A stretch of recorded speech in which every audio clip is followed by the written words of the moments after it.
With her last $12 crumpled in her coat pocket, Sarah Mitchell stood on the gravel shoulder of Route 9, staring at the most ridiculous inheritance she could have imagined.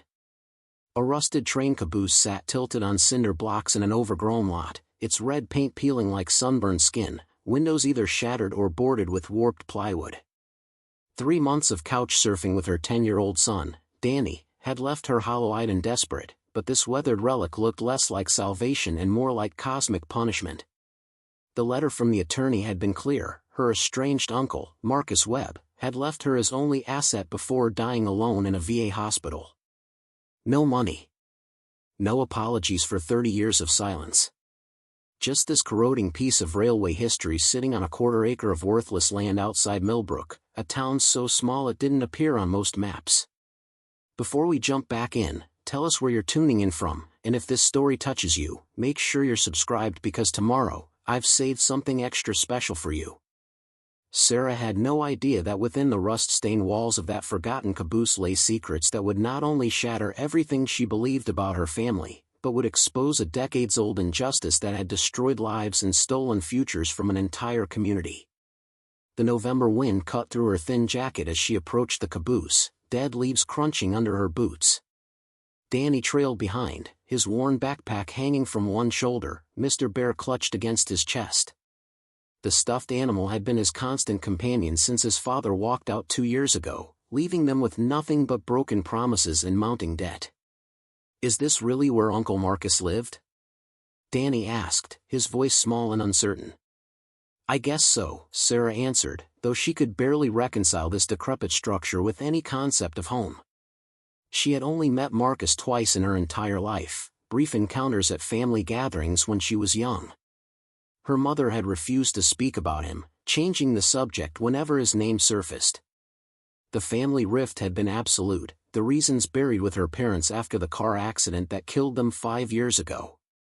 According to Raymond Fletcher, the elderly attorney who had tracked Sarah down at the homeless assistance office, Marcus had been a railroad worker who'd purchased the retired caboose in 1987 and lived in it for over 30 years.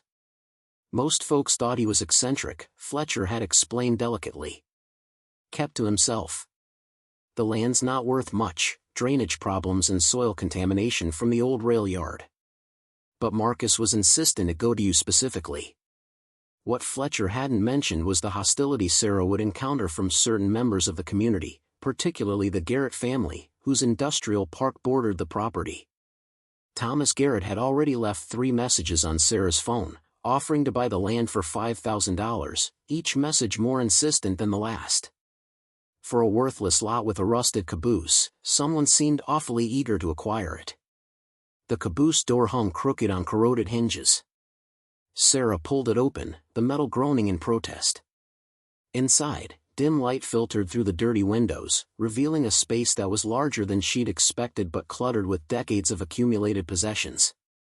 The narrow interior had been converted into living quarters, with a makeshift kitchen at one end, a sleeping area at the other, and every available surface covered with papers, books, and mysterious objects wrapped in cloth. The air smelled of dust, old wood, and something else, a metallic scent Sarah couldn't quite identify. A pot-bellied stove sat in the center, its chimney pipe extending through the ceiling. Shelves lined the walls, sagging under the weight of leather-bound journals, yellowed photographs, and mason jars filled with what appeared to be rock samples. It looks like a museum, Danny whispered, setting down his backpack and approaching a shelf displaying old railroad lanterns and tools. Don't touch anything yet, Sarah cautioned, surveying the overwhelming task of sorting through a stranger's life. She needed to determine what could be kept, what could be sold, and whether this structure was even safe enough to shelter them temporarily while she figured out their next move. A wooden table dominated the center of the caboose, its surface buried under documents, maps, and file folders. Sarah approached it cautiously, feeling like an intruder despite being the legal owner of everything around her. This was where she would need to start, organizing the paperwork to understand what she'd inherited beyond this rotting shell. As she began sorting the scattered papers, Sarah found utility bills, property tax statements, and maintenance records for the caboose. But beneath the mundane documents, she discovered something unexpected, a leather journal, its binding cracked with age, tucked between stacks of railroad technical manuals. The handwriting inside was precise and deliberate, the ink faded but legible. Opening to the first page, Sarah found an entry dated June 1985. The investigation continues.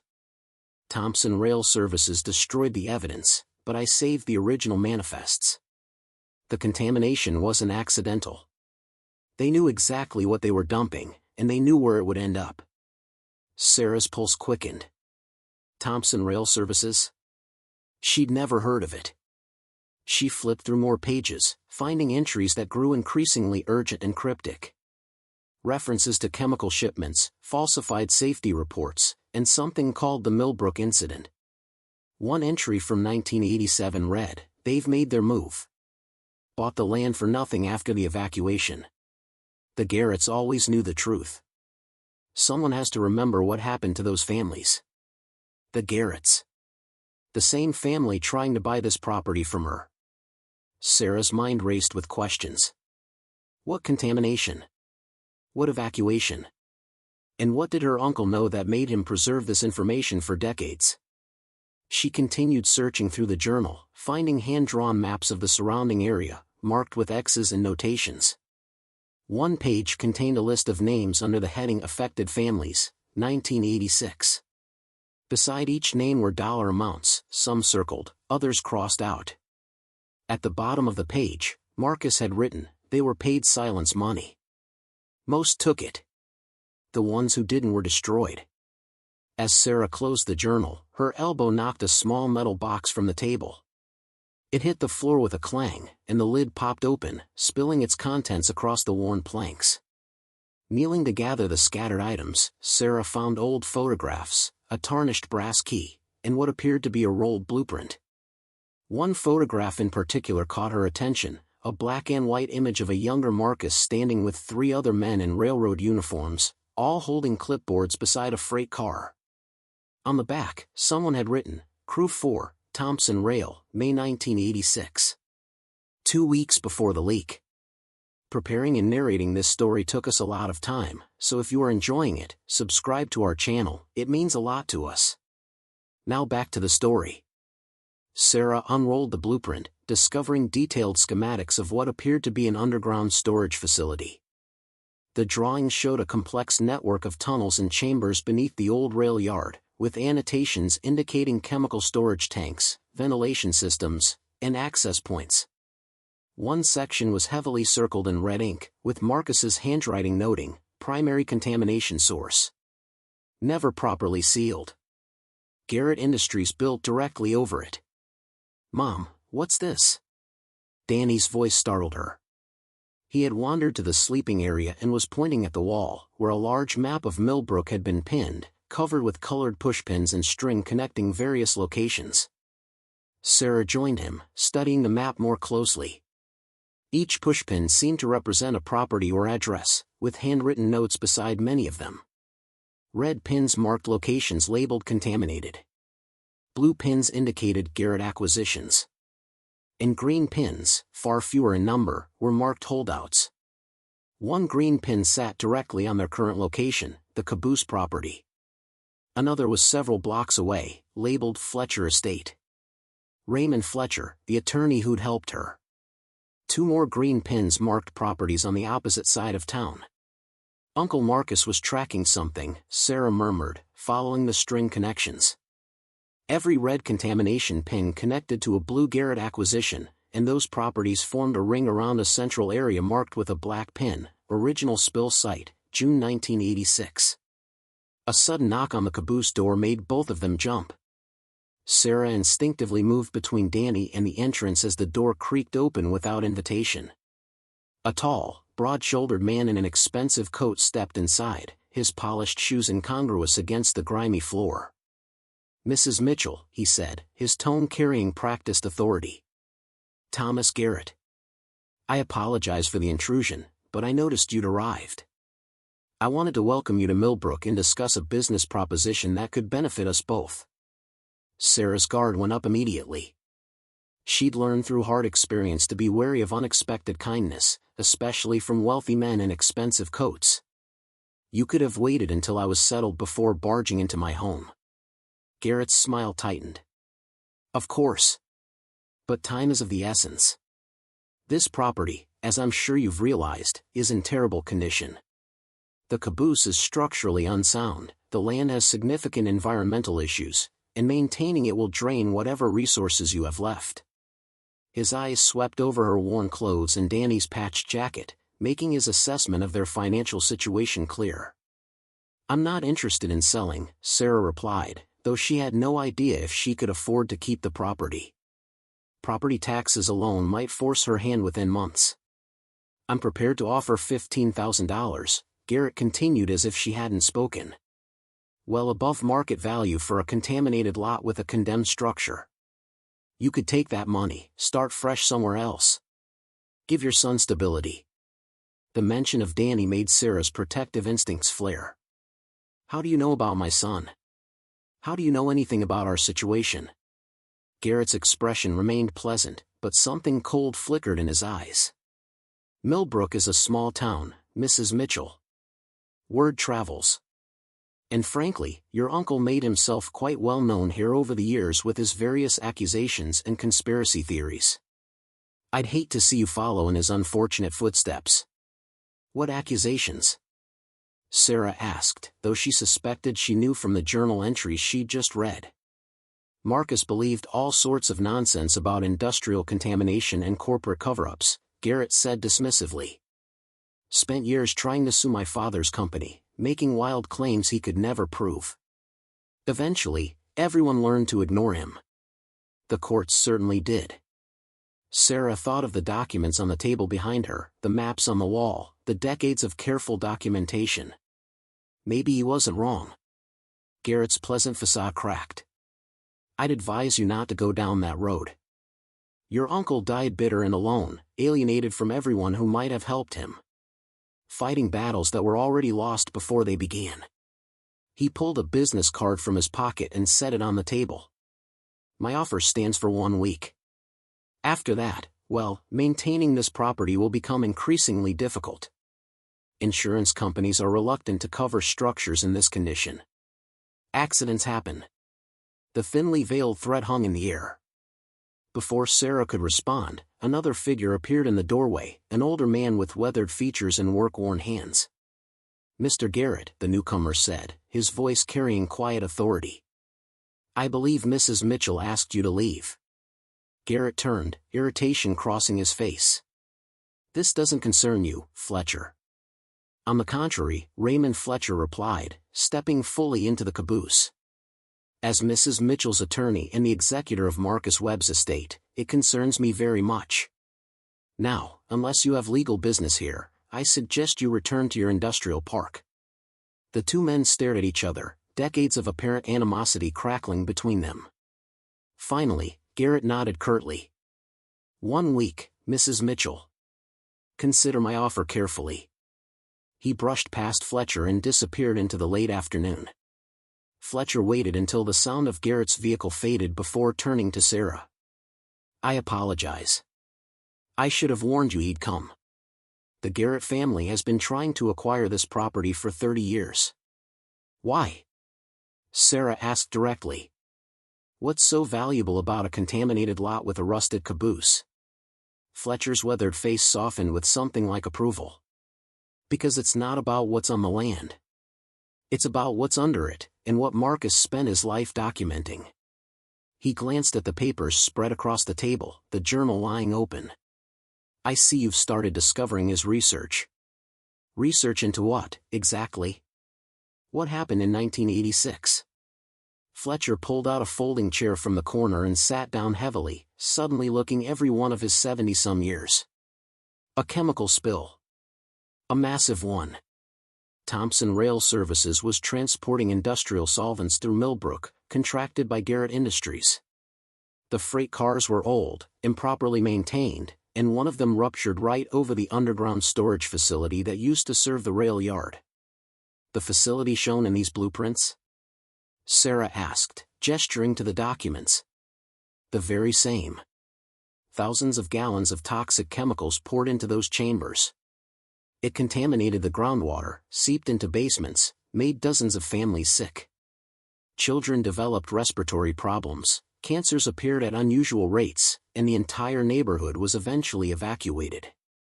Danny, who had been listening silently, moved closer to Sarah. She put her arm around him. If there was an evacuation, if people got sick, why haven't I heard about this? Because the Garretts made it disappear, Fletcher said quietly. They own Thompson Rail through shell corporations, information Marcus uncovered. When the spill happened, they hired lawyers, paid off officials, and orchestrated a cover-up. The official story became that the contamination was minor and localized. They bought up the evacuated properties for pennies on the dollar, claiming they'd handle the cleanup. Instead, they buried the evidence and built their industrial park directly over the contamination. And the families who were evacuated. The people who got sick. Most took settlement money in exchange for non-disclosure agreements. Small amounts, relatively, but enough to relocate and try to rebuild their lives. A few families refused, tried to fight. The Garretts destroyed them through legal attrition, ruined reputations, lost jobs. Eventually, everyone either took the money or left town entirely. Except Marcus, Sarah realized. Fletcher nodded. Marcus was part of Crew 4, the team working the rail yard the day of the spill. He witnessed the entire incident, knew exactly what chemicals were being transported and how inadequate the safety protocols were. When the cover-up began, he started collecting evidence. The Garretts couldn't buy him off because he'd never owned property in the contaminated zone. And they couldn't silence him because he'd already made copies of critical documents and hidden them. Sarah looked around the cluttered caboose with new understanding. This wasn't just a hoarder's collection. It was an archive, carefully preserved evidence of corporate malfeasance and environmental crime. But why did everyone stop believing him, she asked. If he had proof, why couldn't he win in court? He tried for years, Fletcher explained. Filed lawsuits, contacted regulatory agencies, even reached out to journalists. But the Garretts had resources Marcus couldn't match. They discredited him systematically, painting him as a disgruntled former employee with mental health issues. Key witnesses recanted their statements or suddenly left town. Documents Marcus submitted were challenged as forgeries. Eventually, the courts dismissed his cases, and the statute of limitations expired on most of the potential charges. So he spent 30 years living in this caboose, collecting evidence that no one would listen to. Not quite, Fletcher said, a hint of admiration in his voice. Marcus never gave up. He kept investigating, kept documenting. In recent years, he was building a new case, focusing on ongoing contamination that falls outside the statute of limitations. He was also tracking the health outcomes of families from the original spill, establishing patterns that couldn't be dismissed as coincidence. Fletcher's expression grew solemn. Marcus died before he could finish. But he always said the evidence would speak for itself when the time was right. That's why he left everything to you, Sarah. But why me? Sarah asked, bewildered. I barely knew him. Why not you, or someone who understood his work? Because your family, Fletcher replied simply. And because you're not from Millbrook. You have no history here, no allegiances to the powers that control this town. Marcus believed that someone from outside, someone with nothing to lose, might have the courage to do what he couldn't. Sarah looked at Danny, thinking of their precarious situation. They were homeless, nearly penniless, and now apparently inheriting a decades-old battle against wealthy, ruthless opponents. Taking Garrett's $15,000 and leaving would be the sensible choice, the safe choice. But as her eyes drifted back to the journal, to the list of affected families and the notation about those who were destroyed for refusing to stay silent, Sarah felt something stir inside her. A stubborn streak she'd inherited from her mother, combined with a growing anger at injustice that had been festering since her own life had fallen apart. What would it take, she asked quietly, to finish what Marcus started? To actually hold the Garretts accountable? Fletcher studied her face for a long moment. Evidence they can't deny or discredit. Recent contamination data that proves the original spill was never properly remediated. Medical records linking current health issues to chemical exposure. And most importantly, access to the underground facility to document what's really down there. The facility under Garrett's industrial park. Under part of it, yes. But also under this property and several others. Marcus believed there might be an access point somewhere on his land, an old entrance to the tunnel system. He never found it, but his maps suggest it exists. Sarah walked to the wall map, studying the colored pins and string connections. Her uncle had spent 3 decades fighting alone, alienated from family and community, driven by a conviction that the truth mattered more than comfort or acceptance. She thought of her parents, killed in a car accident she'd never fully understood. She thought of the rift that had kept Marcus separate from the family, the silence her mother had maintained about her brother. Had there been more to that estrangement than simple personality conflicts? Fletcher, Sarah said slowly, did my parents know about Marcus's investigation? About what happened here? The old attorney's expression shifted, confirming what Sarah had begun to suspect. Your mother grew up in Millbrook. Her family lived 3 blocks from the rail yard in 1986. The revelation hit Sarah like a physical blow. My mother's family was affected by the spill. Your grandmother developed liver cancer 2 years after the evacuation. Died before she could testify in any of Marcus's cases.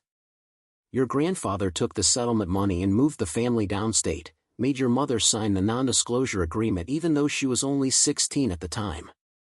And Marcus? Was furious. He believed the family should fight, that accepting the money meant complicity in the cover-up. Your mother was caught between her father and her brother. Eventually, she chose her father's path, took the money, and cut ties with Marcus completely. Sarah's mind reeled. The silence that had surrounded her uncle suddenly made sense, as did her mother's refusal to discuss her childhood in Millbrook. The shame of accepting blood money, the guilt of abandoning the fight, had been too much to acknowledge. That's why he left this to me, Sarah whispered. A chance to finish what my mother couldn't. To make right what her family was paid to forget. Fletcher nodded. I think Marcus hoped you might be stronger than she was. Or perhaps more desperate. His eyes held sympathy but also a challenge. The question is, are you? Outside, the November wind picked up, rattling the caboose's thin walls. Sarah looked at Danny, who watched her with complete trust despite everything life had thrown at them. She thought of the $12 in her pocket, the reality that they had nowhere else to go and nothing left to lose. Then she thought of her grandmother, dying of cancer caused by corporate negligence. Of the other families who had suffered, who were still suffering while the Garretts built their empire on poisoned ground.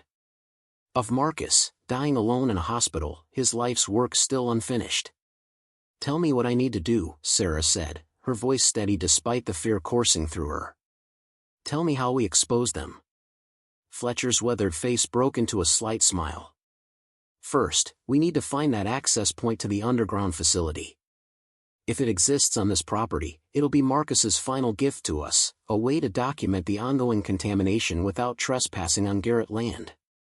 Second, we need to connect with the families from the original spill, the ones still living who might be willing to testify now that new evidence is emerging. And third? Sarah asked. We need to keep you and Danny safe, Fletcher said seriously. Thomas Garrett made a veiled threat today, and he won't stop there.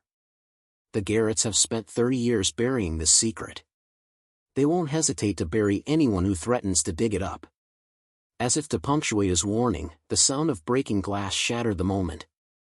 Sarah and Fletcher rushed to the window to see a pickup truck speeding away, leaving behind a brick that had crashed through the caboose's front window.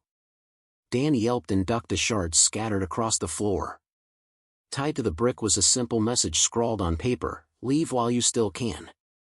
Sarah swept the broken glass into a pile while Danny huddled on the sleeping bunk, Mr. Bear pressed tight against his chest. Fletcher had already called the sheriff, though his tone suggested little faith in any official response. The brick sat on the table like an accusation, its message clear enough to need no interpretation. Pack what you need for tonight, Fletcher said, checking the boarded windows for structural integrity. You can't stay here, not after this. I have a guest room at my house, secure, and far enough from the main road that no one will bother you there. Sarah wanted to argue, to insist they wouldn't be driven away so easily, but one look at Danny's frightened face made the decision for her. Just for tonight, she agreed quietly. Tomorrow we start searching for that access point Marcus mentioned. They gathered their meager belongings, Sarah careful to pack Marcus's journal and the most important documents into her backpack. As Fletcher led them to his car, Sarah glanced back at the caboose, its rusted exterior now violated by the shattered window. The structure looked more vulnerable than ever in the fading light, a fragile repository of dangerous truths. Fletcher's house was a modest ranch-style home on the outskirts of town, surrounded by oak trees whose bare branches clawed at the darkening sky. Inside, the warmth and order stood in stark contrast to the caboose's chaotic accumulation. Fletcher showed Danny to a small bedroom with clean sheets and a bookshelf full of old adventure novels, while Sarah settled into a comfortable chair in the living room, Marcus's journal open on her lap. "I need to understand everything," she said when Fletcher returned with coffee. "Not just the spill, but Marcus's entire investigation. What exactly did he discover in 30 years? Fletcher retrieved a cardboard box from his study, setting it on the coffee table between them. Inside were file folders, each meticulously labeled in Marcus's precise handwriting. "This is what he entrusted to me over the years. Copies of his most critical evidence, kept separate in case anything happened to the caboose. He was always afraid the Garretts might burn it down, destroy everything he'd collected." Sarah began sorting through the folders. The first contained medical records from families who'd lived near the rail yard in 1986. Cancer diagnoses, respiratory illnesses, neurological conditions, all appearing within 5 years of the spill. Marcus had created charts tracking the incidence rates, comparing them to state and national averages. The numbers were damning. "Why didn't this evidence work in court?" Sarah asked, studying the data. The Garretts hired expert witnesses who testified the health issues were consistent with normal population rates when adjusted for age, lifestyle factors, smoking rates, and so on, Fletcher explained. They muddied the statistical waters enough to create reasonable doubt. And without access to the actual contamination site for independent testing, Marcus couldn't prove the chemicals were still present at dangerous levels. The next folder contained financial records showing the web of shell corporations the Garretts had used to obscure their ownership of Thompson Rail Services. Marcus had painstakingly traced the connections through public filings, cross-referencing business licenses and tax documents. The paper trail was complex but clear once laid out. The Garretts had controlled the company responsible for the spill while publicly claiming no connection to it. "This should have been enough," Sarah murmured, marveling at the thorough documentation. "It would be now," Fletcher agreed. "Corporate transparency laws have changed significantly since the 80s. But at the time, the courts accepted the Garretts' explanation that the shell companies were legitimate business structures with no bearing on liability." A third folder contained something more personal, letters. Dozens of them, addressed to Marcus from families who'd taken the settlement money and left Millbrook. Sarah read through them, each one a small tragedy of regret and justification. "We had 3 children to feed and nowhere else to go," one letter read. "The money meant we could start over somewhere clean. I hope you understand, Marcus. I hope you can forgive us for not fighting alongside you." Another, "My husband's lungs were failing. The medical bills were crushing us. When the Garretts offered enough to cover treatment and relocation, what choice did we have? I know you think we betrayed the cause, but we were drowning." And another, this one dated just 2 years ago, "I think about Millbrook every day. About what they did to us, to our neighbors. My daughter died last year, leukemia at 34. The doctors said it was genetic, but I know better. I know what we breathed, what seeped into our basement. I took their money and signed their papers, and now my girl is gone. You were right to keep fighting, Marcus. Someone has to remember." Sarah closed the folder, her throat tight. These weren't abstract victims of corporate malfeasance. They were real people who'd made impossible choices, sacrificing justice for survival, carrying guilt that poisoned them as surely as the chemicals had. "My mother was one of them," Sarah said softly. "She took the money and tried to forget. Is that why she never talked about her childhood? Why she wouldn't let me visit Millbrook or ask questions about her family? Fletcher's expression was gentle. Your mother was 16 when it happened, Sarah. She watched her own mother die slowly, painfully. When your grandfather accepted the settlement, she was a minor with no legal standing to object. She carried that burden her entire life, the knowledge that her silence had been purchased. Did Marcus ever forgive her? I don't know if forgiveness was something Marcus thought in terms of, Fletcher admitted. He was so focused on justice, on exposing the truth, that personal relationships became secondary. He saw your mother's silence as complicity, even though she'd been a child with no real choice. It's one of his great regrets, I think. That he let the fight consume everything else. Sarah thought of her own childhood, her mother's inexplicable sadness that would surface without warning, the way she'd held Sarah close on certain days as if afraid she might disappear. Had she been haunted by Millbrook all along? By the grandmother Sarah had never known, whose cancer had been dismissed as simple bad luck. There's something else you should see, Fletcher said, pulling out a final folder. Marcus's recent work. What he was building toward before he died. Inside were soil samples analysis reports, water quality tests, and air monitoring data, all dated within the last 5 years. Marcus had been systematically collecting environmental samples from properties adjacent to the Garrett Industrial Park, documenting ongoing contamination that exceeded federal safety standards. He was proving the spill was never properly remediated, Sarah realized. That 40 years later, the chemicals are still there, still dangerous. Exactly. And that's outside the statute of limitations for the original spill. It's an ongoing environmental crime, one that could trigger new investigations, massive fines, even criminal charges if we can prove the Garretts knowingly allowed the contamination to persist. Sarah studied the test results, her mind racing. But these samples are all from adjacent properties.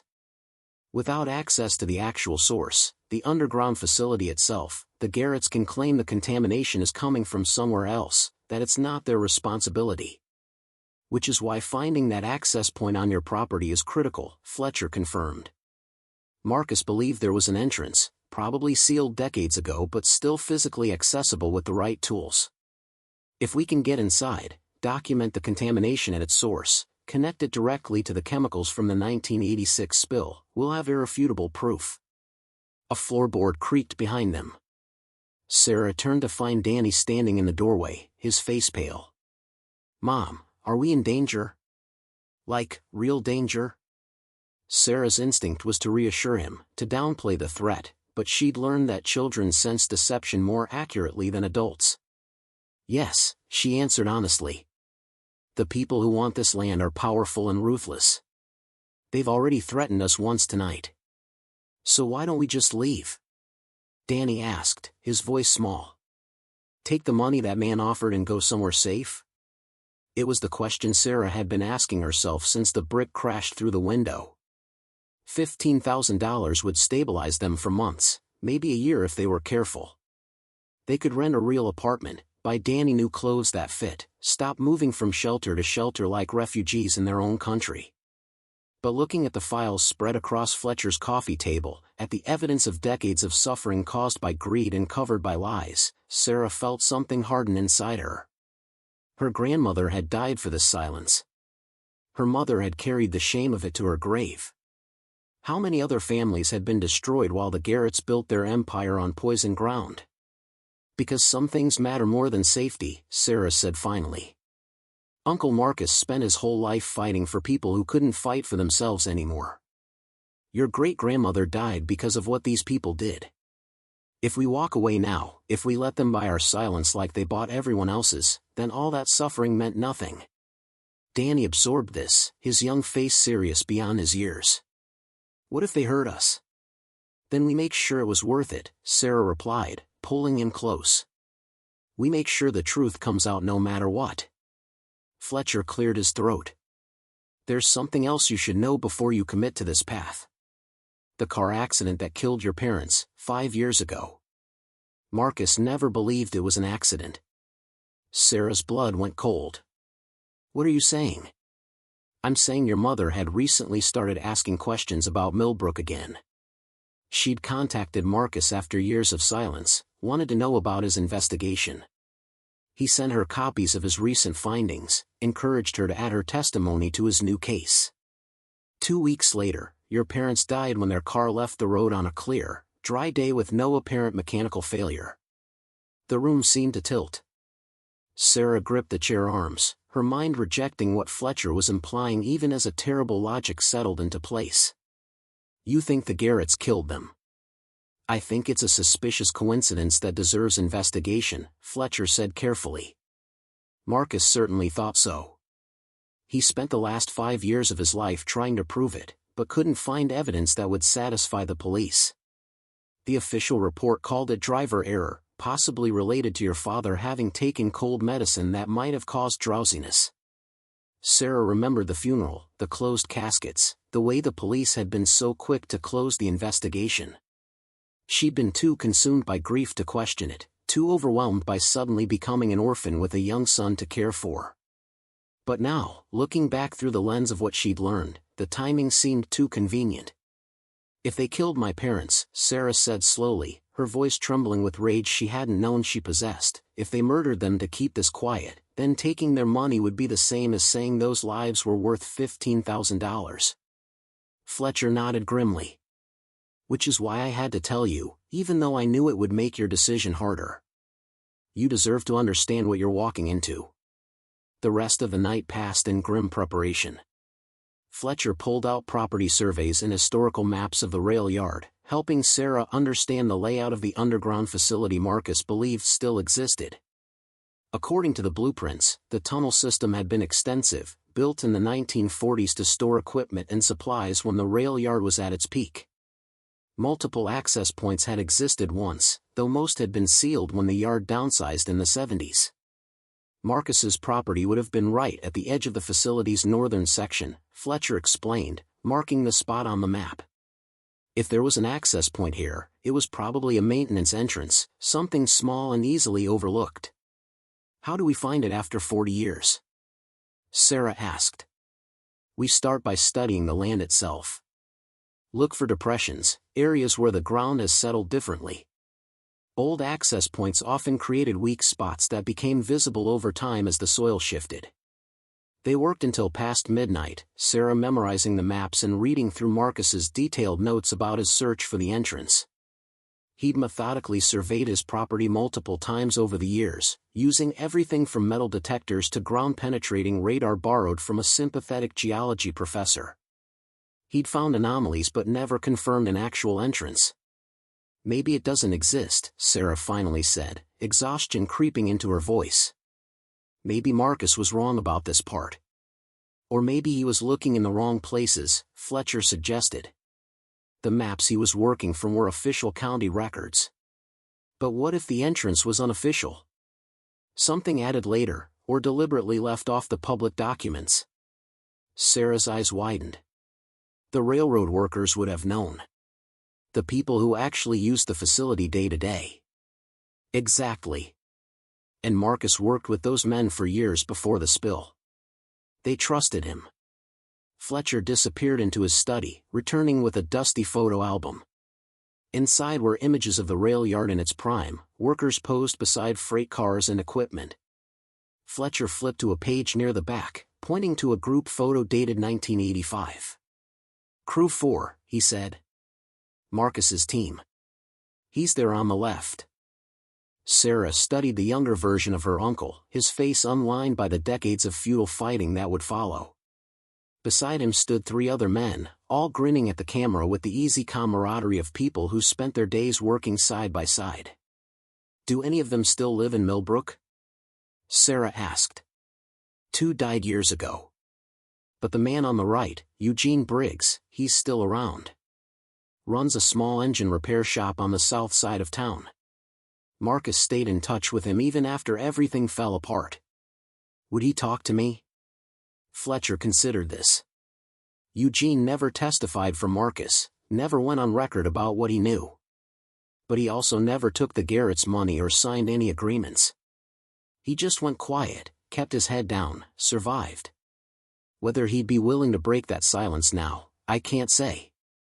But it's worth trying. The next morning arrived gray and cold, threatening rain. Sarah woke to find Danny already up, sitting at Fletcher's kitchen table with a bowl of cereal and one of the adventure novels from the bedroom. He looked up as she entered, his expression more composed than it had been the night before. "I've been thinking," he announced with the seriousness children adopt when trying to sound adult. "If we're going to do this, if we're really going to fight these people, then I want to help. I'm not just going to hide while you take all the risks." Sarah's heart clenched. "Danny, you're 10 years old. Your job is to stay safe." "My job is to be part of this family," he countered. "You said yourself that great-grandma died because of what they did. That makes it my fight too." Before Sarah could respond, Fletcher entered with fresh coffee and a troubled expression. "Sheriff's department called. They're writing the brick incident off as kids pulling a prank. Said there's no evidence of any serious threat and recommended I not file a formal report as it might constitute harassment of the Garrett family." Sarah's jaw tightened. "They're already protecting them." "The sheriff's office has been in the Garrett's pocket for decades," Fletcher confirmed. "We can't rely on local law enforcement for anything." After breakfast, Fletcher gave them directions to Eugene Briggs's repair shop. "Be careful," he warned. "Eugene is cautious, and he's had 40 years to build up his defenses against questions about the spill. Don't push too hard or you'll lose him completely." The shop occupied a converted garage on a street that had seen better days. Paint peeled from the storefront, and the yard was littered with old engines and mechanical parts in various states of disassembly. A bell chimed as Sarah pushed open the door, Danny close behind her. The interior smelled of oil and metal. A radio played classic country music somewhere in the back. After a moment, a man emerged from the workshop, wiping his hands on a stained rag. He was in his 70s, built lean and strong from a lifetime of physical labor, with gray hair and eyes that had learned wariness. "Help you?" he asked, his tone neutral. "Mr. Briggs?" "I'm Sarah Mitchell. Marcus Webb's niece." Something shifted in the old man's expression, surprise followed quickly by caution. "Marcus passed a few months back." "I know. He left me his property. The Caboose." Eugene studied her for a long moment, then glanced at Danny. "You brought your boy with you." "I did. Mr. Briggs, I need to ask you about 1986. About the spill and what really happened." "Nothing to tell that hasn't already been told 1,000 times, Eugene said, turning back toward his workshop. "Ancient history. Best left buried." "Except it's not buried," Sarah pressed, following him. "The contamination is still there. People are still getting sick. And the Garretts are still profiting from covering it up." Eugene's hands stilled on the engine he'd been working on. "Marcus fought that battle for 30 years and got nowhere. What makes you think you'll do any better?" "Because I have his evidence. All of it. And because I'm not from here, which means I don't have the same fears holding me back." "Maybe you should have those fears," Eugene said quietly.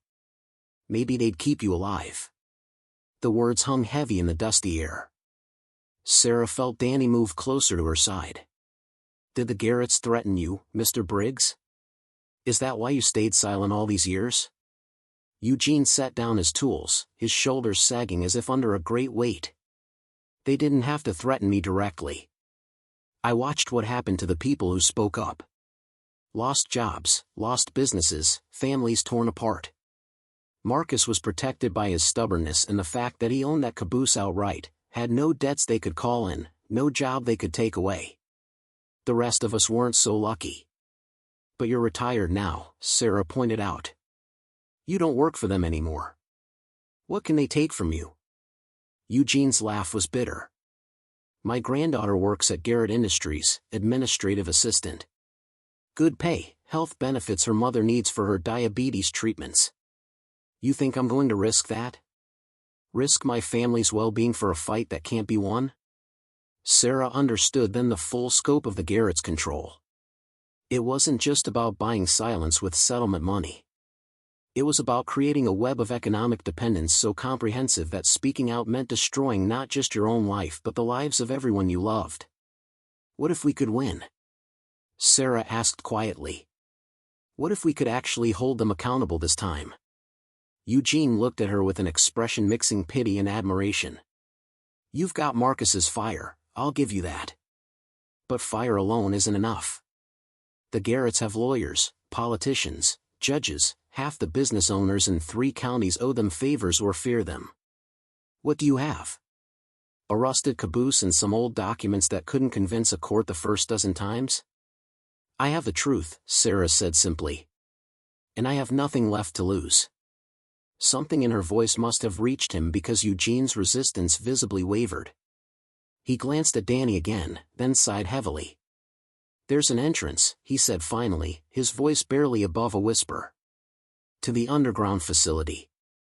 Marcus was right about that. Sarah's pulse quickened. On his property? Near it. Inside the caboose itself, actually. Built into the floor under the sleeping bunk. Disguised as regular floorboards, but it's a hatch, leads down to a service tunnel. We used it sometimes when we needed to access the storage chambers without going through the main entrance at the rail yard. Why didn't Marcus find it? Because he never moved that bunk. It was bolted down, part of the original caboose structure. And we made sure the hatch was sealed tight, painted over, made it look like solid floor. After the spill, when they were sealing off the facility, we kept quiet about that entrance. Figured maybe someday someone would need access to prove what really happened down there. Sarah could barely breathe. Is it still accessible? After all these years? Should be. The seal was designed to be opened from above if you knew where to press. But Sarah, listen to me, Eugene's voice turned urgent. If you go down there, if you find what Marcus was looking for, the Garretts will know. They monitor that industrial park like a fortress. Any disturbance in the contamination levels, any sign someone's been poking around, they'll come after you with everything they have. Then we'll have to move fast, Sarah said. Document everything before they can stop us. Eugene shook his head, but there was a glint of something in his eyes that might have been hope. You'll need help. Someone who knows the tunnel layout, where to take samples that'll hold up in court. And you'll need to do it at night, when their monitoring systems are less actively watched. Are you offering to help? Sarah asked carefully. The old man was quiet for a long moment, decades of fear warring with something deeper, older. Finally, he nodded. Marcus was my friend. Best man I ever knew, even if his crusade drove everyone away. I should have stood with him years ago. Maybe it's not too late to make that right. Relief and gratitude flooded through Sarah. Thank you. When can we do this? Tonight, Eugene decided. No point delaying. The longer we wait, the more chance the Garretts figure out what you're planning. Meet me at the caboose at midnight. Bring cameras, sample containers if you have them. And Fletcher, he'll want to be there to document everything legally. They shook hands, the gesture feeling like a solemn pact. As Sarah and Danny left the shop, Eugene called after them one more time. Your uncle never gave up, not even at the end. He told me once that the truth was like water, eventually it finds the cracks and seeps through. I hope he was right. Outside, the threatened rain had begun to fall, light but steady. Sarah pulled Danny close as they walked back toward Fletcher's car. You doing okay? She asked. Are you scared? Danny asked instead of answering. Terrified, Sarah admitted. But also angry. And determined. Those feelings together can be powerful if we use them right. That afternoon, they prepared methodically. Fletcher provided professional camera equipment and sample containers that would preserve evidence properly. He also contacted a retired environmental engineer he trusted, someone who could analyze whatever they found and testify credibly if it came to court. As evening fell, Sarah found herself standing at Fletcher's window, watching the rain and thinking about her mother. Had she stood at a window like this 40 years ago, watching the same gray sky, knowing her mother was dying from chemicals the Garretts claimed were harmless? Had she wanted to fight, Or had the weight of her family's decision crushed any resistance before it could form? "Your mother called me," Fletcher said quietly, joining her at the window. 3 days before the accident. She said she was ready to testify, that she'd been silent too long. She asked if it was too late to help Marcus's case. Sarah's breath caught. "What did you tell her?" "I told her it was never too late for the truth. That Marcus would be overjoyed to have her testimony. We had a court date scheduled for 2 weeks later, a hearing on Marcus's motion to reopen the environmental investigation." Fletcher's voice grew thick. "Then she died, and the judge dismissed everything. Said without her testimony there wasn't enough new evidence to warrant reconsideration." Tears streamed down Sarah's face. Her mother had been trying to make it right. She'd found her courage too late, but she'd found it. And someone had made sure that courage died with her on a lonely stretch of highway. "Tonight," Sarah said fiercely, "we finish what she started. We get the proof Marcus spent his life searching for. And we make the Garretts pay for every life they've destroyed." Midnight found them gathered in the caboose, the rain still falling steadily outside. Fletcher had brought portable lights that cast harsh shadows across the cluttered interior. Eugene arrived exactly on time, carrying a toolbox and wearing coveralls that had seen decades of hard use. Danny sat in the corner, camera ready, his young face set with determination that made him look older than his years. "The bunk has to be unbolted first," Eugene explained, kneeling beside the sleeping platform where Sarah had found Danny huddled just 2 nights ago. Marcus reinforced it over the years without realizing what he was covering. Ironic, really. The evidence he searched for was literally beneath him the whole time. They worked together, removing bolts that had rusted into place. The metal groaned in protest, but eventually the bunk shifted, revealing the floor beneath. Eugene ran his hands across the boards, pressing specific points in a sequence he'd memorized 40 years ago. With a soft click, a section of flooring lifted, exposing a metal ladder descending into darkness. Cold air rushed up from below, carrying the chemical smell Sarah had noticed her first day in the caboose. Now she understood its source. This wasn't just mustiness and decay. This was contamination, still present, still dangerous after 4 decades. "I'll go first," Eugene said, switching on a flashlight. "The tunnel should be structurally sound, but we'll take it slow. Sarah, you follow with the camera. Fletcher, you document from up here until we confirm it's safe." "I want to come," Danny said, standing up. "Absolutely not," Sarah replied immediately. "This is too dangerous. You said I was part of this family. Part of this fight." Danny's voice trembled but held firm. "Great-grandma died down there, kind of. The poison that killed her came from down there. I should see it. I should know what they did." Sarah looked to Fletcher, hoping for support, but the old attorney's expression was thoughtful. "The boy has a point. This is his legacy too. And sometimes bearing witness is the most important thing we can do." Against every maternal instinct, Sarah nodded. "Stay behind me. Don't touch anything. If I say we leave immediately." The ladder descended 20 feet into a concrete tunnel barely tall enough to stand in. Eugene's flashlight revealed walls streaked with moisture and rust, pipes running along the ceiling, and puddles of suspicious liquid collecting in the uneven floor. The chemical smell intensified, burning Sarah's nostrils. "This is the service tunnel," Eugene explained, his voice echoing strangely. "Connects to the main storage chambers about 50 yards north. That's where the freight car ruptured, where thousands of gallons of solvent poured in." They moved forward slowly, Sarah documenting everything with the camera while Danny stayed close, his breathing shallow in the contaminated air. The tunnel walls bore stains that looked almost organic, as if the chemicals had eaten into the concrete itself, leaving scars that wept perpetually. After what felt like an eternity but was probably only minutes, the tunnel opened into a larger chamber. Eugene's light swept across a space perhaps 30 feet on each side, the ceiling lost in shadow above. The floor was covered in standing liquid, dark and oily in the flashlight beam. Against the far wall stood massive storage tanks, their sides corroded through in places, chemical residue crystallized around the breaches. My God, Fletcher breathed from behind them. He'd followed despite the plan, unable to resist documenting this moment. It's exactly as Marcus described. They never cleaned any of this up. They just sealed it and built over it.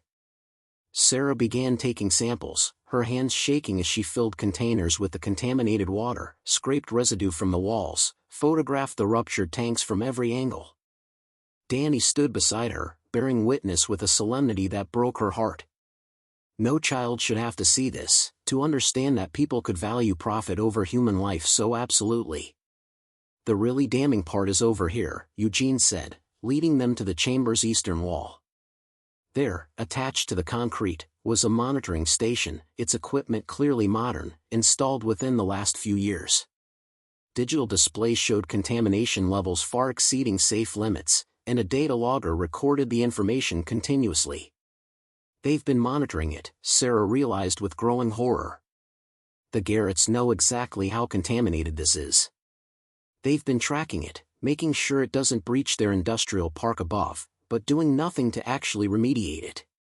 Fletcher photographed the monitoring station, zooming in on the serial numbers and the company logo, Garrett Environmental Services. This is criminal negligence at minimum. Potentially manslaughter given the documented health impacts.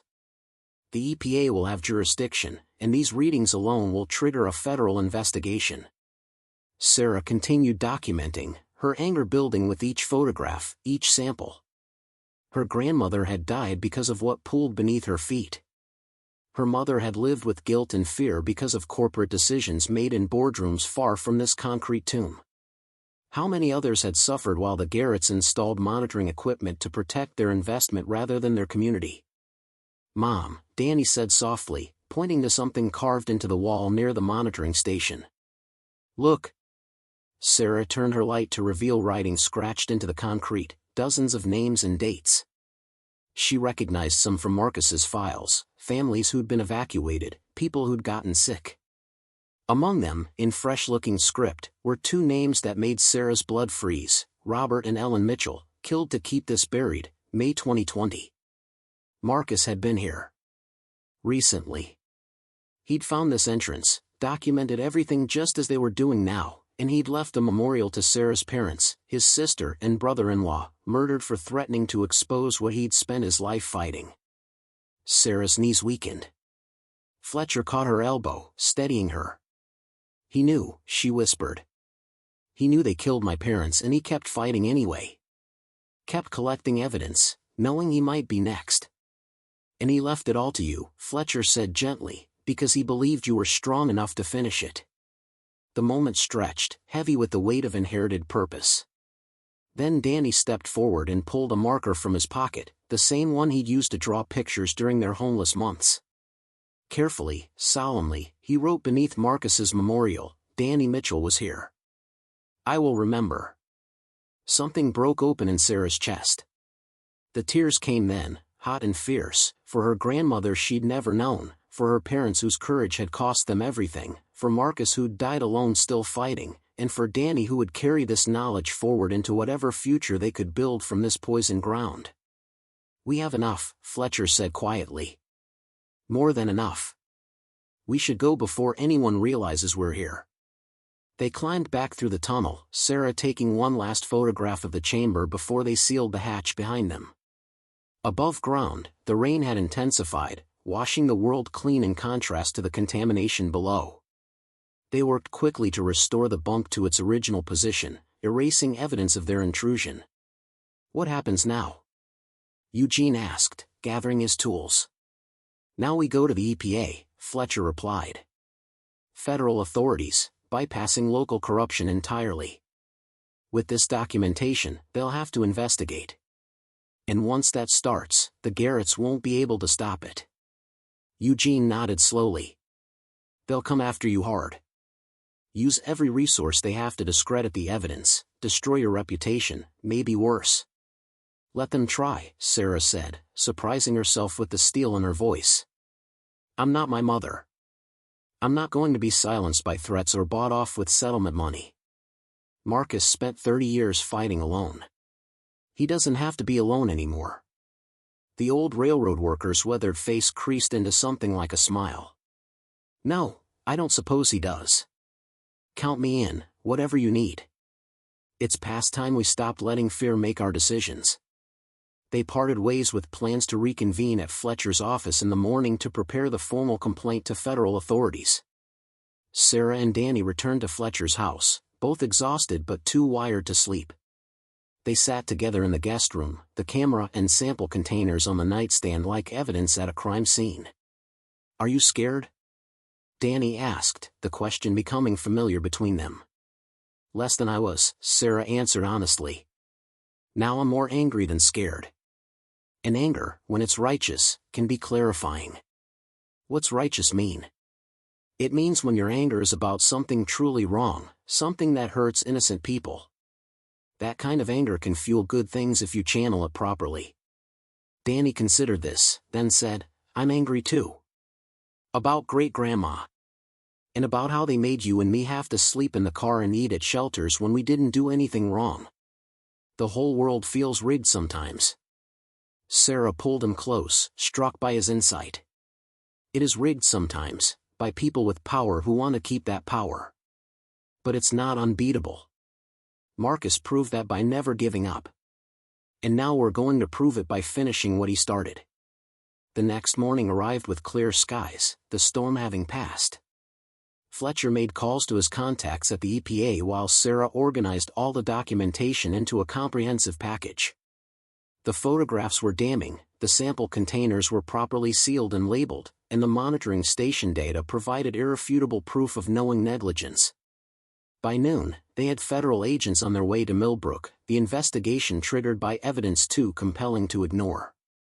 Fletcher also contacted a journalist he trusted, someone who specialized in environmental investigations.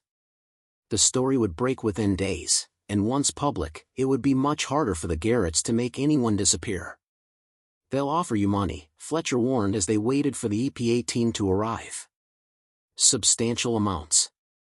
Enough to set you and Danny up for life. The temptation will be real.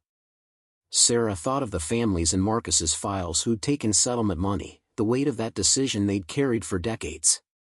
She thought of her mother, killed before she could testify.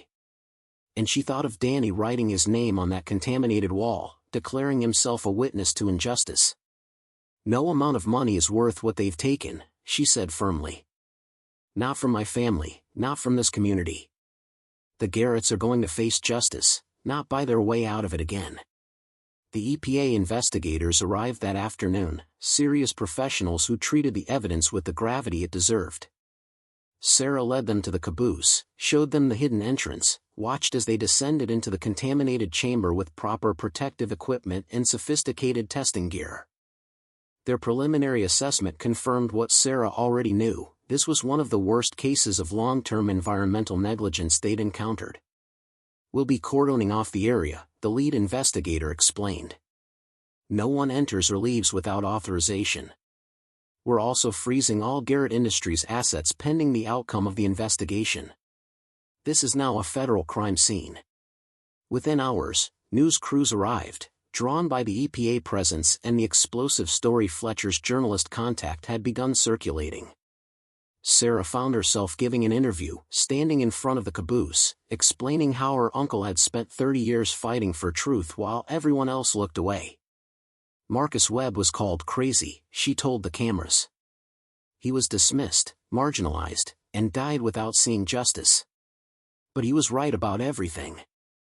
The Garretts poisoned this community, covered it up, and profited from it for 4 decades. That ends today. The story went regional by evening, national by the next morning. Environmental groups seized on it as an example of corporate impunity. Health advocates connected it to similar cases nationwide. Politicians who'd taken Garrett campaign contributions suddenly scrambled to distance themselves. The empire built on poison ground began to crack. Thomas Garrett himself appeared on the local news, denying everything, calling the allegations a witch hunt, insisting his family had always acted responsibly. But his confident facade couldn't withstand the photographs Sarah had taken, the monitoring data his own company had collected, the testimony of former employees like Eugene who suddenly found courage in numbers. The legal proceedings would take years, Fletcher warned. Environmental cases always did. But the EPA had already issued massive fines, the state attorney general had opened a criminal investigation, and civil suits from affected families were being filed daily. The Garretts would spend the rest of their lives fighting in courts, their wealth drained by legal fees and settlements, their reputation permanently destroyed. Marcus would have loved this, Eugene said one afternoon, visiting Sarah at the Caboose. She'd begun cleaning it out, transforming it from archive to memorial, a place to honor her uncle's dedication. "I wish I'd known him," Sarah admitted. Really known him, not just the family ghost everyone avoided mentioning. "He was difficult," Eugene said honestly. "Single-minded to a fault. But he had integrity that's rare in this world. And he never stopped believing the truth mattered, even when believing cost him everything." Sarah had been going through Marcus's personal effects, finding photographs from before the spill, when he'd been young and unburdened by the fight that would consume his life. One picture showed him with her mother as teenagers, before the family fractured. They were laughing, arms around each other, the bond between siblings clear and uncomplicated. "My mother loved him," Sarah realized. The silence between them must have broken both their hearts. "It did," Eugene confirmed. "I remember Marcus in the early days, how he'd talk about Ellen, hope she'd join him. Then she took the settlement and married your father and moved away. Part of him never recovered from feeling betrayed by his own sister. But he still left everything to me. Her daughter. Because family meant everything to Marcus, even when it hurt. And because he believed in second chances, in redemption. Your mother couldn't find the courage to fight, but he trusted that maybe you could." Over the following weeks, Sarah made decisions about her future. The Caboose would become a permanent memorial and education center, documenting not just the Millbrook incident but corporate environmental crimes nationwide. Marcus's research would be preserved, his decades of work finally receiving the recognition it deserved. Fletcher helped establish a nonprofit to run it, funded partly by settlement money from the Garrett suits but also by donations from people moved by Marcus's story. Eugene became the center's first historian, sharing his memories of the rail yard and the men who'd worked there. Other former employees came forward, adding their testimonies. The full scope of the contamination and cover-up emerged in painful detail, each revelation honoring the truth Marcus had died defending. Danny threw himself into the project with surprising enthusiasm. He helped catalog Marcus's photographs, organized the document archive, and interviewed survivors who'd been children during the evacuation. Sarah watched her son transform from a frightened kid sleeping in cars to a young person with purpose, carrying forward a legacy he'd never asked for but had claimed as his own. The property itself remained modest. Sarah used some of the trust money Marcus had surprisingly accumulated to make the Caboose structurally sound and install a small visitors center beside it. She kept the exterior deliberately weathered, preserving its character as a working-class railroad relic rather than sanitizing it into something pretty and false. On the 6-month anniversary of finding the hidden entrance, Sarah held a dedication ceremony. Survivors of the original evacuation attended, many elderly now, tears streaming as they saw their experiences finally validated and memorialized. Eugene spoke about Marcus's dedication. Fletcher discussed the legal victories still unfolding. And Sarah read from her uncle's journal, his words finally reaching the audience he'd always hoped for. "The truth is like water," she read from one of Marcus's final entries. "You can try to contain it, bottle it up, pretend it doesn't exist. But eventually it finds the cracks. It seeps through. And when it does, it changes everything it touches.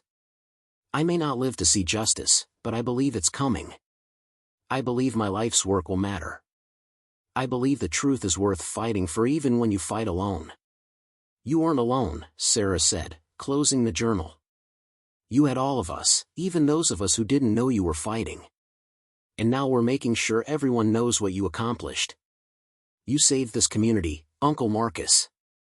It just took us too long to realize it." That evening, after the crowds dispersed, Sarah sat on the Caboose steps with Danny, watching the sunset paint the sky in shades of amber and rose. The land around them had begun to heal, the EPA remediation in full swing. It would take decades to fully clean the contamination, but the process had begun. "Do you think we'll stay here?"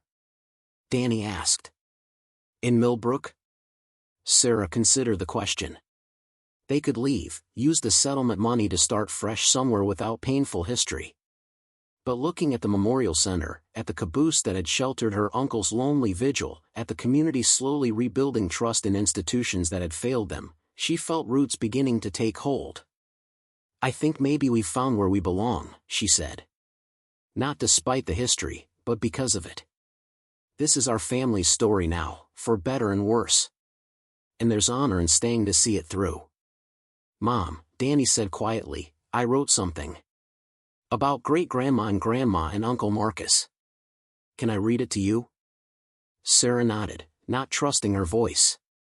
Danny pulled out a folded paper and read in his clear, young voice, "They tried to bury the truth like they buried the poison, deep in the ground where no one would look. But great-uncle Marcus kept digging. He spent his whole life digging, even when everyone said he was crazy, even when he was alone. He dug until his hands were raw and his heart was tired. He didn't find justice before he died, but he found something better. He found the proof. And he left it for us to finish his work. Great-grandma's name is carved on a wall underground now, with Mom and Dad's names, and mine. We're all witnesses. We all remember. And that matters, because the truth isn't just about the past. It's about the future. It's about making sure this never happens again. Great-uncle Marcus taught us that, even though we never met him. He taught us that one person fighting for the truth is never really alone." Tears streamed down Sarah's face. She pulled Danny close, this child who'd seen too much hardship but had somehow emerged with his compassion intact, his sense of justice burning bright. "He'd be proud of you," she whispered. "So proud." As darkness settled over the caboose, lights came on in the memorial center, warm and inviting. Sarah thought of all the people who would visit, who would learn Marcus's story and perhaps find courage in it for their own fights. She thought of the Garretts, their empire crumbling, finally facing consequences for crimes committed decades ago. And she thought of her mother, her grandmother, her uncle, all the ghosts whose suffering had led to this moment of reckoning. The land remembers everything, Sarah understood now. Every injustice, every loss, every drop of blood and poison spilled into its soil. But it also remembers resistance, the stubborn refusal to accept wrong as inevitable.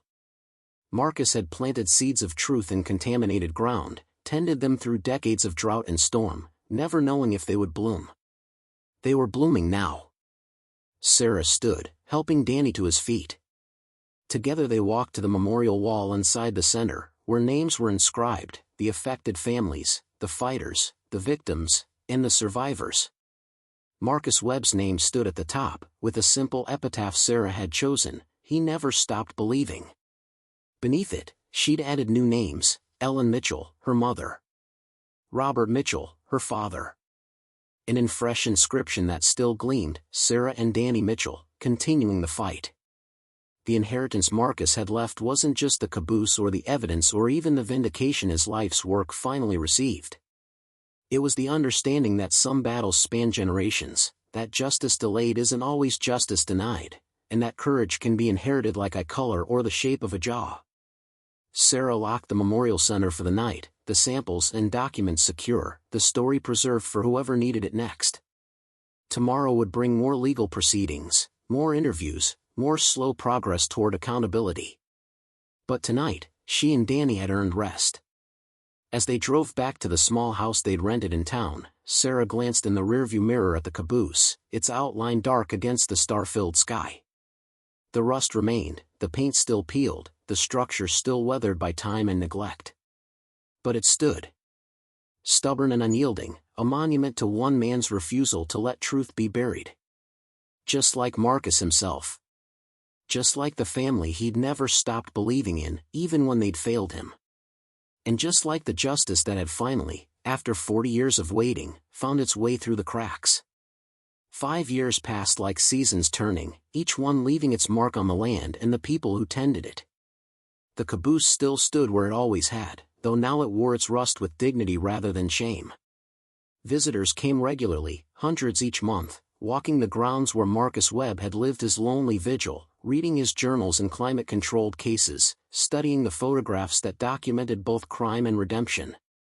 Sarah stood in the doorway of the Memorial Center on a crisp October morning, watching Danny direct a film crew setting up for a documentary about environmental justice. He was 15 now, tall and confident, his childhood fear replaced by purpose that burned steady as a lantern flame. He'd become the center's youngest board member, speaking at conferences about intergenerational trauma and corporate accountability with an eloquence that still surprised her. "Mom, the producer wants to interview you by the old monitoring station," Danny called, waving her over. "They're doing a segment on how we convinced the EPA to make this a Superfund site." Sarah joined them, still uncomfortable with the attention even after years of it. The Millbrook case had become landmark precedent, cited in environmental law textbooks and corporate responsibility courses. The Garrett family had been dismantled piece by piece through litigation, their assets seized to fund the massive cleanup operations still ongoing beneath what used to be their industrial park. Thomas Garrett himself had died in prison the previous year, convicted of manslaughter in connection with deaths traced to the contamination. His children had scattered, the family name now synonymous with corporate malfeasance. But Sarah took no pleasure in their destruction. She'd learned through this process that justice wasn't about revenge. It was about acknowledgement, accountability, and ensuring the pattern didn't repeat. The victory felt hollow without her mother to share it, without Marcus to see his life's work validated. "Mrs. Mitchell," the producer asked as cameras rolled, "what would you say to other people living in communities where powerful interests have caused harm? People who feel like their voices don't matter?" Sarah thought carefully before answering. "I'd tell them what my uncle taught me, even though we never met. The truth has its own power. It doesn't need to be loud or dramatic. It just needs to be persistent.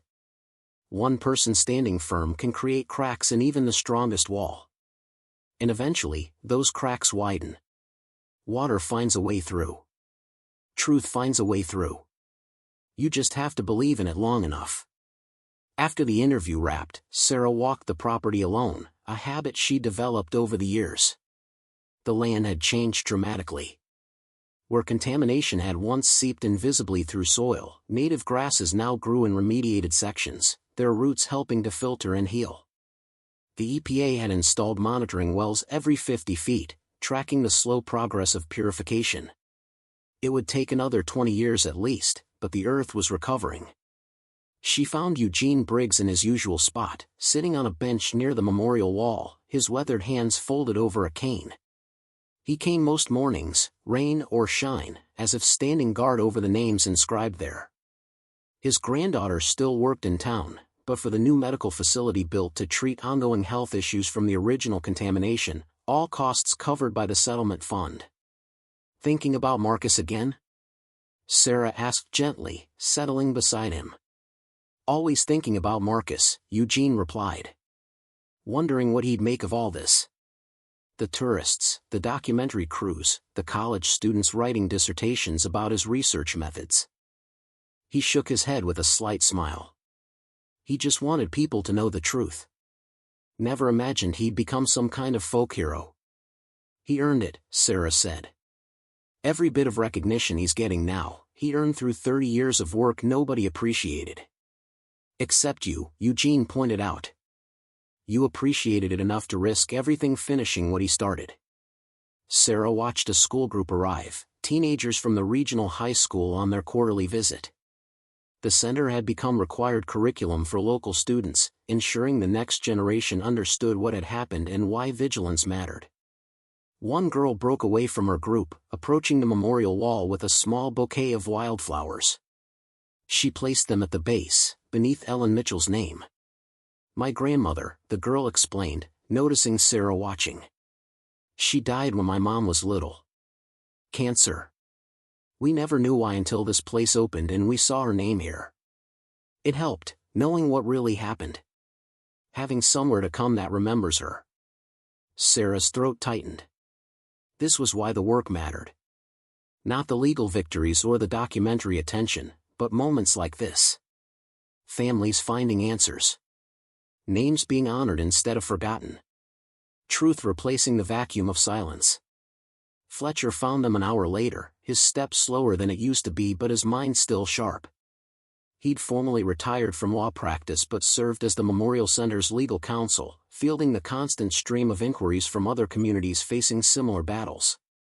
The Louisiana case settled, he announced, satisfaction evident in his voice. Chemical plant agreed to full remediation and compensation. They cited Millbrook precedent specifically. That's the 12th settlement we've influenced this year. Marcus's legacy spreading, Eugene observed. Further than he ever dreamed, Fletcher agreed. He turned to Sarah. There's something else. I've been contacted by a publisher. They want to do a comprehensive book about the case, Marcus's life, the whole arc from contamination to cleanup. They're asking if you'd write it. Sarah hesitated. She'd avoided the more sensational media requests, the movie deals and true crime podcasts that wanted to dramatize rather than educate. But a serious book, one that could reach people struggling in similar situations, that felt different. I don't know if I'm the right person, she said finally. I only knew Marcus through his work, through what he left behind. That's exactly why you're the right person, Fletcher countered. You understand what it means to inherit someone else's fight. To find purpose in continuing what they started. That perspective is what people need to hear. Danny appeared, slightly out of breath from running across the grounds. Mom, you need to see this. Someone left something at the Caboose door. They followed him back to find a worn cardboard box sitting on the steps, no note or identification. Inside were dozens of letters, some dating back decades, all addressed to Marcus Webb. Sarah recognized the handwriting on many envelopes, matching entries in Marcus's files. These are from families who took the settlement, she realized, carefully opening one. Letters they wrote to Marcus but never sent. She read aloud, Dear Marcus, I think about you every day. About how you stayed and fought while I ran away. The money's gone now, spent on medical bills and trying to forget.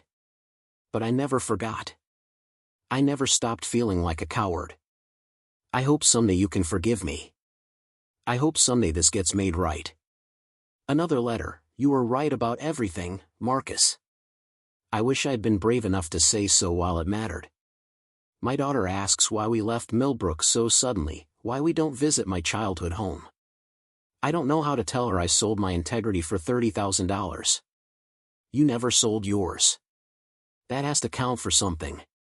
And another, this one recent, I heard about the EPA investigation, about Marcus's niece finishing his work. I'm 83 years old now, dying of the same cancer that took my husband 20 years ago. The settlement money ran out ages ago. But knowing the truth finally came out, knowing Marcus was vindicated, that's worth more than any amount they could have paid me. Tell his family he was a hero. Tell them some of us always knew. Sarah wiped tears from her cheeks. Someone's been collecting these. Saving them until we could receive them properly. Until Marcus could receive them, Fletcher corrected gently. Through you, through this place.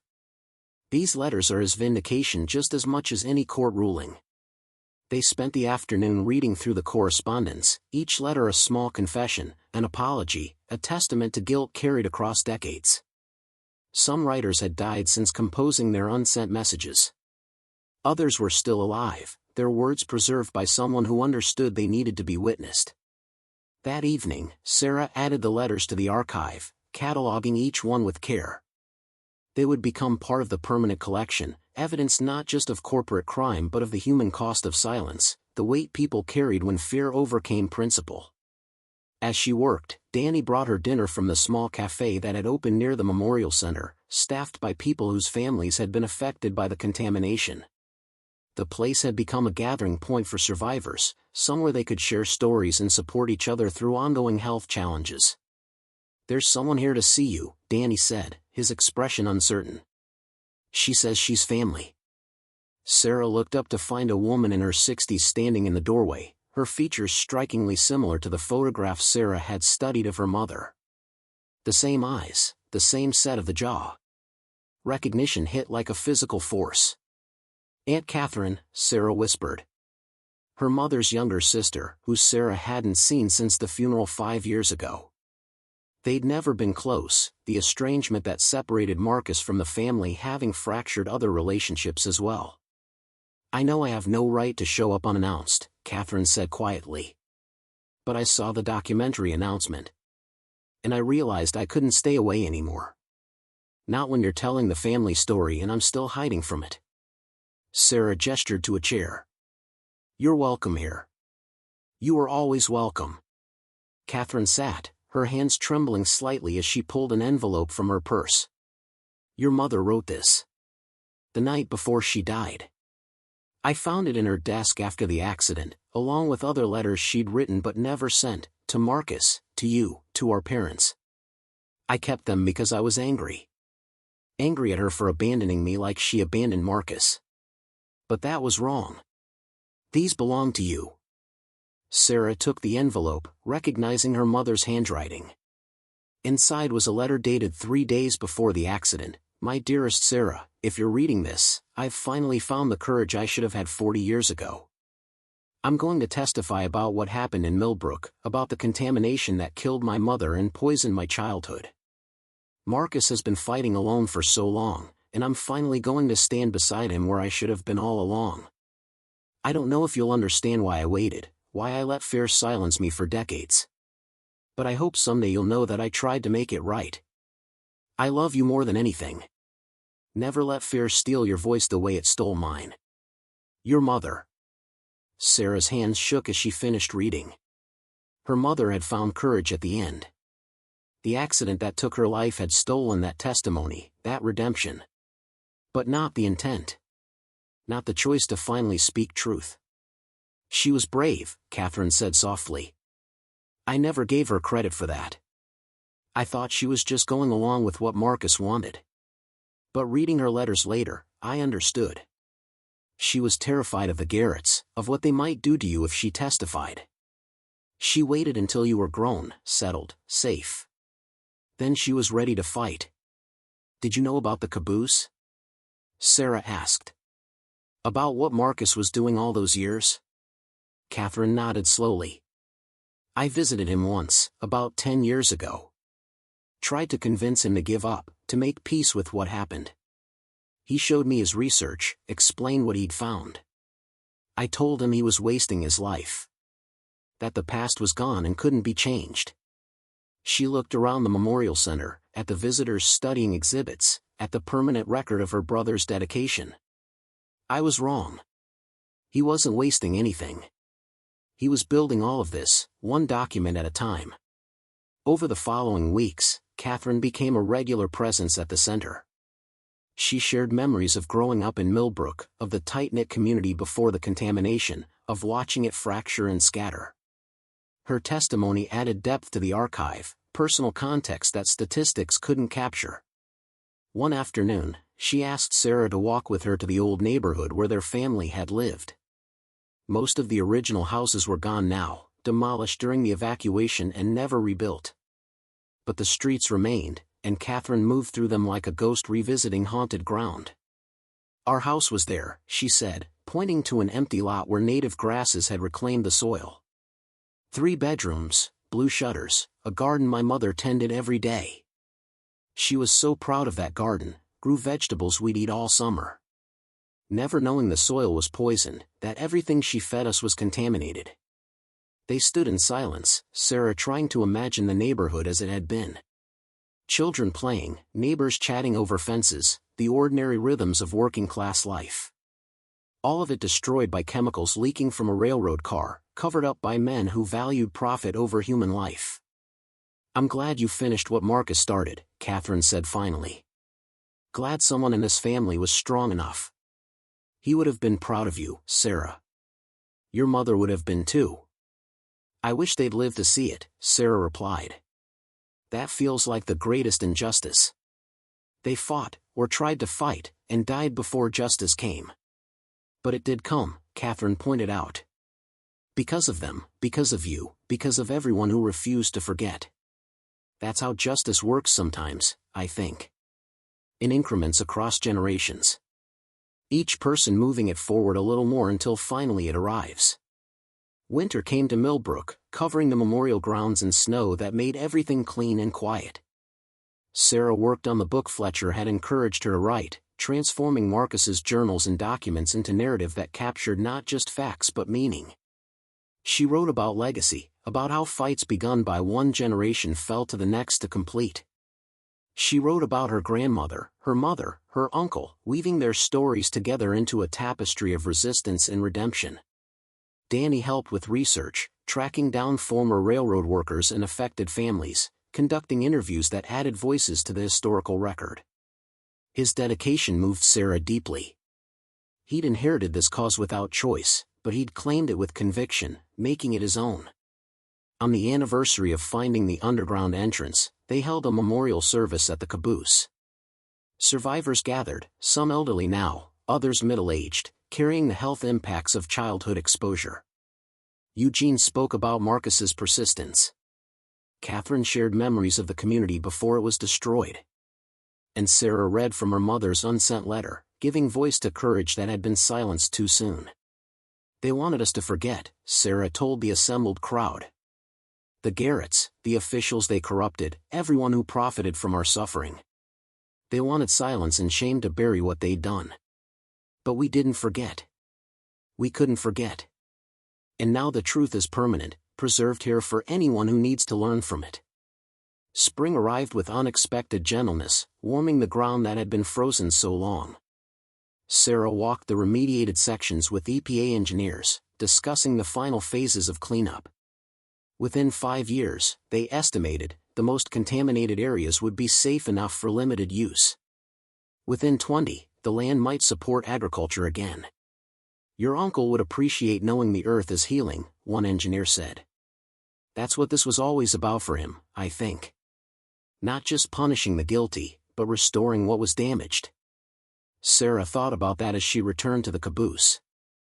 Marcus had spent 30 years fighting, yes, but also documenting, preserving, hoping. He'd believed in eventual restoration, eventual justice, even when all evidence suggested he was deluding himself. That faith, that stubborn refusal to accept defeat, had made everything that followed possible. She found Danny inside the memorial center, showing a group of elementary students the wall of names. He knelt to their level, explaining patiently how each name represented a real person, a real family, real suffering that should never have happened but did. Can we stop it from happening again? One child asked. Not completely, Danny answered honestly. But we can make it harder. We can teach people to recognize the signs. We can show them that fighting back is possible, even against powerful opponents. That's why this place exists, to make sure we remember and learn. Sarah's heart swelled watching him. This was Marcus's true legacy, not the legal victories or the documentary attention, but the passing of knowledge and conviction to the next generation. Danny would carry this forward, and someday his children might carry it further still. The fight against injustice never truly ended, but neither did the resistance to it. That evening, as the center closed and visitors departed, Sarah sat on the Caboose steps where she'd first stood 5 years ago, desperate and homeless and terrified. She thought about everything that had changed, about the life she'd built from inheritance she'd never wanted. The Caboose had given them not just shelter but purpose. The contaminated land beneath it had yielded truth more valuable than any gold. Danny joined her, Mr. Bear tucked under his arm. He still carried the stuffed animal sometimes, though he claimed it was ironic now. Sarah knew better. It was continuity, connection to the frightened child he'd been, honoring that vulnerability while building strength around it. You ever regret it? He asked. Taking on the fight instead of taking the money and leaving? Sarah considered the question seriously. Sometimes I wonder what our lives would have been like if I'd chosen differently. But I don't regret it. We found something here, Danny. Purpose, community, connection to family we never knew. We found out we come from people who don't give up, who value truth over comfort. That's worth more than any amount of money. Even if it's harder? Especially because it's harder. Easy choices don't teach us who we really are. They sat in comfortable silence as stars emerged above, the same sky that had looked down on Marcus during his lonely vigil, on Sarah's grandmother as contamination slowly killed her, on her mother as she finally found courage too late. The sky remembered everything, indifferent but bearing witness. Fletcher's car pulled up, Catherine in the passenger seat. They'd formed an unlikely friendship, the elderly attorney and the sister who'd returned home after decades away. Together they were working on a historical preservation grant to protect other sites connected to environmental justice struggles. "One more thing before I head home," Fletcher called, emerging with a manila envelope. "This arrived at my office today. From the State Historical Society." Inside was a certificate declaring the Caboose and Memorial Center a protected landmark, ensuring it would be preserved indefinitely. Alongside it was a letter announcing the establishment of the Marcus Webb Fellowship, a grant program funding environmental justice research by students from working-class backgrounds. "They're naming it after him," Sarah breathed. "Making his work permanent." "As it should be," Catherine said firmly. "Marcus gave his life to this cause. The least we can do is make sure his name endures alongside it." Sarah looked at the Caboose, at the Memorial Center, at the land slowly healing beneath her feet. Marcus had planted seeds in poisoned soil, tended them through decades of darkness, died before seeing them bloom. But bloom they had, and would continue blooming, spreading truth and resistance far beyond Millbrook's borders. The inheritance had been more than property or evidence. It had been responsibility, the charge to finish what had been started, to ensure suffering led to change rather than just memory. Sarah had accepted that responsibility when she could have walked away. And in accepting it, she'd found not just purpose but family, community, legacy worth claiming. As they locked up the center for the night, Sarah took one last look at the memorial wall, at the names inscribed there. Her grandmother. Her parents. Her uncle. And now, in fresh inscription, Danny's name beside her own, marking their choice to continue the fight. The truth had found its way through, just as Marcus had always believed it would. And now it flowed freely, cleansing, healing, making new growth possible where poison had once festered. The land remembered everything, and now, finally, so did the people who lived on it. Tomorrow would bring more work, more challenges, more small victories in the ongoing struggle for justice and accountability. But tonight, standing in the place her uncle had loved and defended, Sarah felt something close to peace. The inheritance had been claimed. The legacy secured. And the truth, persistent as water, inexorable as time, had finally won. Up next, you've got two more standout stories right on your screen. If this one hit the mark, you won't want to pass these up. Just click and check them out. And don't forget to subscribe and turn on the notification bell so you don't miss any upload from us.